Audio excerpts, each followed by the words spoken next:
নির্বাচন শেষ, এবার কি পে স্কেল হবে? ১৩ ফেব্রুয়ারি পে স্কেল ২০২৬ সর্বশেষ খবর।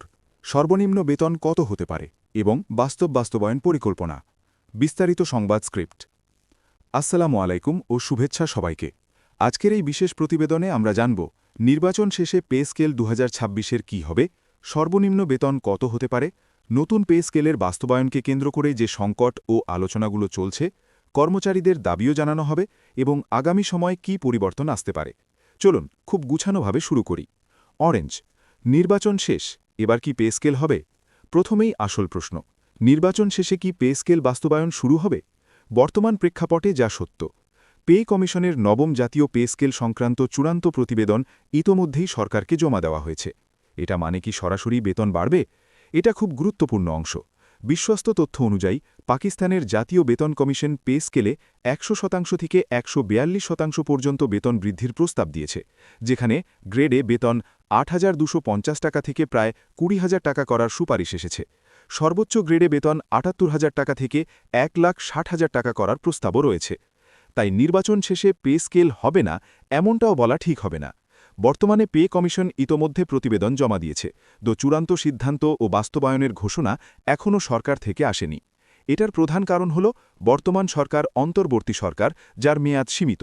তাই পে স্কেল স্থায়ীভাবে কার্যকর করার মূল সিদ্ধান্ত সাধারণত নির্বাচিত সরকারই নেয়। সরকার কি এখনই পে স্কেল বাস্তবায়ন করবে? এটা খুব স্পষ্ট করা দরকার। পে কমিশনের প্রতিবেদন প্রদান হয়েছে, সুপারিশে বেতন বৃদ্ধি ও কাঠামো পরিবর্তনের প্রস্তাব এসেছে, কর্মচারীরা গেজেট প্রকাশের দাবিতে আন্দোলনও করছে। কিন্তু বর্তমানে অন্তর্বর্তী সরকার কোনো চূড়ান্ত গেজেট প্রকাশ বা বাস্তবায়নের ঘোষণা দেয়নি। অর্থ উপদেষ্টা জানিয়েছেন, এই সরকার এত দ্রুত পে স্কেল কার্যকর করতে পারবে না, কেননা তাদের মেয়াদ খুব কম। মধ্যে আন্দোলন, কর্মবিরতির সম্ভাবনা, শহীদ মিনারে সমাবেশ সবই দেখা যাচ্ছে। এলার্ট, সর্বনিম্ন বেতন কত হতে পারে? এটি আজকের সবচেয়ে বড় প্রশ্ন। সর্বশেষ পে কমিশনের প্রস্তাব অনুযায়ী সর্বনিম্ন বেতন হতে পারে টাকা ২০,০০০-এর কাছাকাছি, যা আজকের টাকা ৮,২৫০-এর তুলনায় প্রায় দ্বিগুণ বা তারও বেশি। অনেক মাধ্যম বলছে, প্রস্তাবিত কাঠামোয় সর্বনিম্ন পে স্কেল টাকা ২০,০০০ এবং সর্বোচ্চ বেতন টাকা ১,৬০,০০০ ধরা হয়েছে। এটা মানে বেতন কাঠামোতে বাস্তবভাবে একটি বড় বৃদ্ধি সুপারিশ করা হয়েছে। তবে এটি এখনও চূড়ান্ত নয়, কারণ সরকারের অনুমোদন ও গেজেট প্রকাশ বাকি আছে। ওয়ার্নিং, বাস্তবায়নের চ্যালেঞ্জ, বাজেট ও অর্থনীতি। পে কমিশন যে বিশাল বেতন বৃদ্ধি প্রস্তাব দিয়েছে তা বাস্তবায়ন করা সহজ নয়, কারণ এটি দেশের বাজেট ও সরকারি খরচের ওপর বড় চাপ ফেলবে।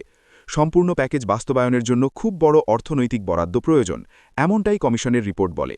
তাই মক্ষম সিদ্ধান্ত নেওয়ার আগে বাজেট সক্ষমতা, অর্থনীতি স্থিতিশীলতা এবং সামাজিক ও বেসরকারি খরচের ওপর চাপ এসব বিবেচনায় রাখা হচ্ছে। এই জটিলতা আছে বলেই অনেক দিক থেকে পে স্কেল বাস্তবায়ন কিছুটা দেরিতে হতে পারে। ইয়েলো, নির্বাচন শেষ, নতুন সরকার কি সিদ্ধান্ত নেবে? নির্বাচিত সরকার পে স্কেল কার্যকর করার ক্ষেত্রে সরাসরি ক্ষমতা রাখে, ফলে নেতৃত্বের পরিবর্তনের পরেই পে স্কেল বাস্তবায়নের চূড়ান্ত ঘোষণা আসার সম্ভাবনা বেশি। কারণ পে কমিশনের সুপারিশ সরকারের কাছে জমা হয়েছে, পরবর্তী সরকার চাইলে তা দ্রুত গেজেট আকারে প্রকাশ করতে পারবে। অর্থাৎ নির্বাচন শেষ, এবার পে স্কেল আসবে না এমন দাবি সঠিক নয়, বরং বলা যায় নির্বাচিত সরকার পরিকল্পনা অনুযায়ী পে স্কেল কার্যকর করবে। রেড, কর্মচারীদের দাবিও কি নতুন?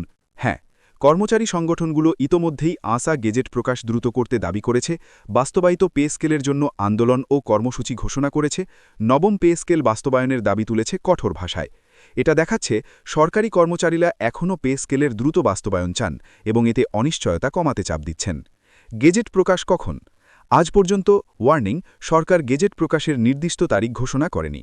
পে কমিশনের প্রতিবেদন জমা হয়েছে, সুতরাং গেজেট প্রকাশ কতদিনে হবে এটা আগামী সরকারের সিদ্ধান্তের ওপরই নির্ভর করবে। গ্রিন, সারসংক্ষেপ, নির্বাচন শেষে পে স্কেল। পে কমিশনের প্রতিবেদন এখন সরকারি হাতে আছে। প্রস্তাবিত সর্বনিম্ন বেতন প্রায় ২০,০০০-এর কাছাকাছি, বেতন কাঠামোতে বড় বৃদ্ধি সুপারিশ হয়েছে। বাস্তবায়নের জন্য বাজেট বিষয়ক বাধা থাকতে পারে, নতুন সরকার সিদ্ধান্ত নিলে বাস্তবায়ন দ্রুত হতে পারে। কর্মচারীরা গেজেট প্রকাশের দাবিতে চাপ দিচ্ছে। নির্বাচন শেষ হলেও পে স্কেল ২০২৬ আসে না এমন ধারণা ঠিক নয়, বরং বলা যেতে পারে নির্বাচিত সরকারই পে স্কেলটি বাস্তবায়নের মূল কর্তৃপক্ষ। কালেই নির্বাচনের পরেই গেজেট প্রকাশ, বাস্তবায়ন এবং বেতন বৃদ্ধি সবই সম্ভাব্য। পে স্কেল শুধু বেতন নয়, এটি সরকারি কর্মচারীদের জীবনধারার এক বড় পরিবর্তন। সত্য খবর পেতে সরকার ও অর্থ মন্ত্রণালয়ের অফিসিয়াল ঘোষণার অপেক্ষা করা সবচেয়ে ভালো পথ।